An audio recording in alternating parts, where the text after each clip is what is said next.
Judul, Darah di Langit Rimba, Pertarungan Pipit dan Jalak.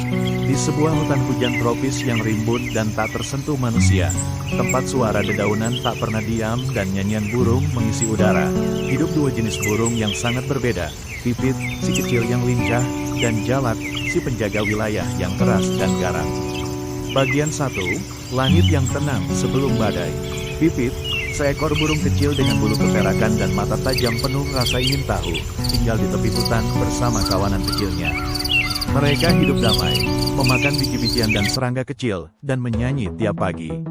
Namun di pusat hutan, di puncak pohon tertinggi, bersemayam seekor jalak hitam legam bernama Garjala. Ia besar, paruhnya tebal dan kuat, matanya merah membara seperti bara api. Garjala dikenal sebagai penguasa langit rimba. Semua burung takut padanya. Ia tak segan menyerang burung lain yang berani melintasi wilayahnya. Bagian 2, Tetesan pertama. Suatu pagi, kawanan Pipit terbang lebih jauh mencari makanan. Tanpa mereka sadari, mereka telah memasuki wilayah terlarang, kerajaan Garjala. Suara pekikan melengking memecah pagi. Dari atas, Garjala menyambar turun seperti anak panah gelap. Satu Pipit tak sempat menghindar, dicakar, dirobek, dan dijatuhkan begitu saja ke tanah. Seluruh kawanan Pipit lari tunggang langgang. Tapi Saru, seekor Pipit muda yang cerdas dan pemberani, berhenti. Matanya memandangi jasad saudaranya yang diam tak bernyawa. Amarah dan kesedihan menyatu dalam dadanya yang kecil. Ini tidak bisa dibiarkan, bisik Saru dalam hati. Keadilan harus ditegakkan, meski harus mengorbankan nyawa. Bagian 3, Persiapan perang. Saru tidak gegabah. Ia menghilang selama 7 hari. Di masa itu, ia belajar terbang cepat menyelinap di antara dahan-dahan berduri, menyusun taktik menyerang dari bayangan, dan memahami kelemahan Jalak. Ketika malam datang, matanya yang merah mulai buram, dan ia kehilangan keseimbangan ketika bertarung di tempat sempit. Ia pun pergi ke para burung hantu dan meminta mereka mengajarkan seni bertarung senyap. Awalnya mereka menertawakan Saru, tubuhnya kecil, sayapnya lemah. Tapi kegigihan dan tekadnya membuat mereka luluh. Aku tidak ingin membunuh, tapi aku akan bertarung untuk semua yang telah dia sakiti. Bagian 4, Malam Berdarah.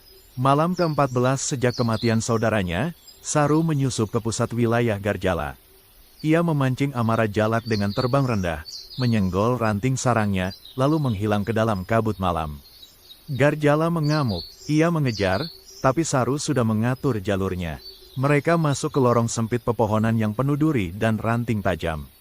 Saru meluncur dengan kecepatan tinggi, menghindar, memancing, menggores sayap Jalak dengan cakar mungilnya. Sekali, 2 kali, hingga darah menetes dari bulu hitam itu. Garjala terbang membabi buta, tak bisa melihat jelas dalam kegelapan. Saat ia kehilangan kendali, Saru naik ke udara tinggi, lalu menyelam seperti panah, mengenai leher Jalak tepat di bawah tenggorokan. Jeritan keras membelah hutan. Garjala terjatuh menabrak dahan besar, tubuhnya terpelintir, dan ia roboh ke tanah. Nafasnya tersisa 1, lalu lenyap bersama malam.